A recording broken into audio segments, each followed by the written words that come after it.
So what is the role of a wealth manager? This is Gurmit Combo, your alternative investment strategist. 20 years of real estate experience, 20 years in precious metals, and several years in cryptocurrency. Today I want to talk about what the role of a wealth manager is.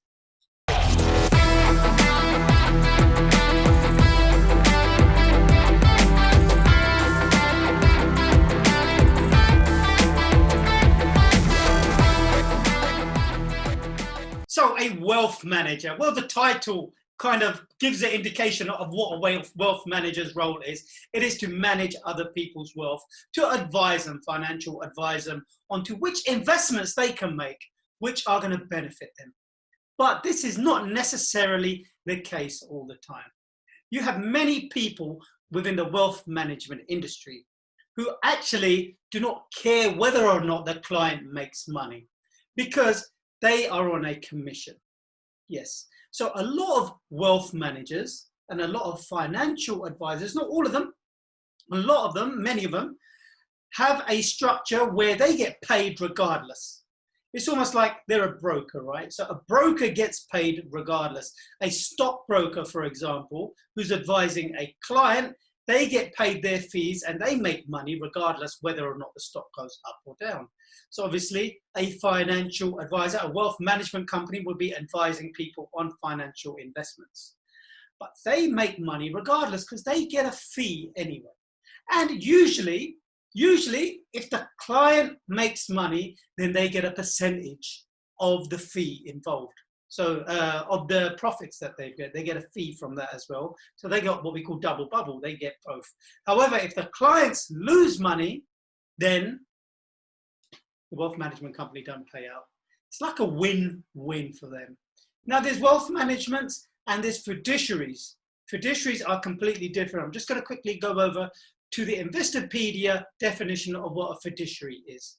So here's Investopedia and we've got fiduciary. What is a fiduciary? A fiduciary is a person or organization that acts on behalf of another person or persons to manage assets. Wonderful. Essentially, a fiduciary owes to the other entity the duties of good faith and trust. Standard. The highest legal duty of one party to another, being a fiduciary, requires being bound ethically to act in the other person's interests. A fiduciary might be responsible for general well-being, but often the task involves finances, managing the assets of another person or of a group of people, for example, money managers, financial advisors, bankers, accountants, etc., etc., etc. Those about fiduciary duties. Important, the fiduciary is expected to manage assets for the benefit of the other person rather than for their own profit and cannot benefit personally from their management of assets. So that's a major distinction between somebody who is a wealth manager and a fiduciary. And these are terms that we should really become familiar with in the investing world.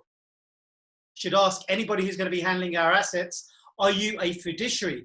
They'll have to give total transparency on their investments. Let's just look at the key takeaways. A fiduciary acts on behalf of another person or persons to manage their assets. The duties are both ethical and legal. Fiduciary's duties appear in a range of business relationships, including a trustee, a beneficiary, corporate board members and shareholders and executors and legatees.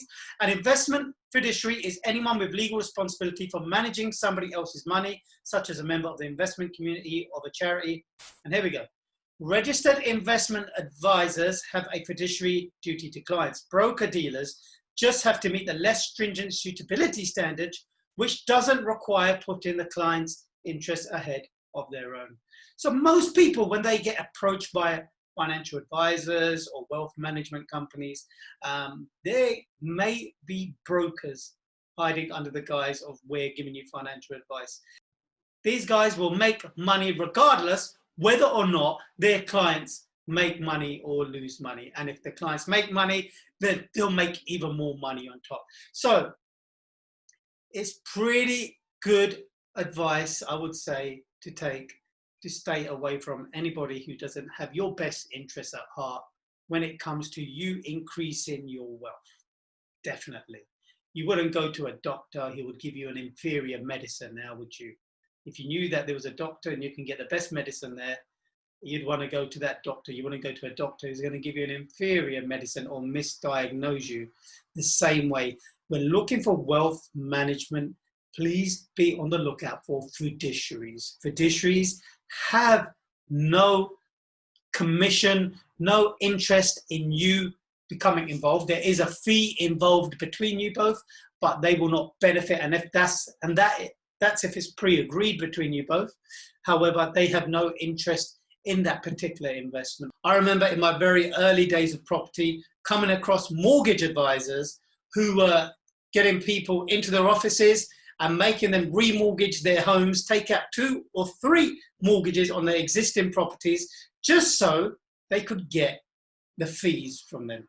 That's just an example of my earliest experience of somebody manipulating the customer, making them take out products which they don't need. The guys who were going in, and in this case in particular, the guy who went in had excellent credit at the time, and they could have borrowed that instead of taking out all these extra finance agreements. But the mortgage advisor at the time, he was obviously making fees. And that's where a lot of our financial advisors come in, and our wealth management companies. They make money regardless. They'll make money when they take you on. They'll get a commission from the company. They'll charge you a fee. They'll get a commission from the company, second, and then they'll make money when you make money. But if you lose money, then they don't lose any money because they've made their fees. So we need to distinguish between the two.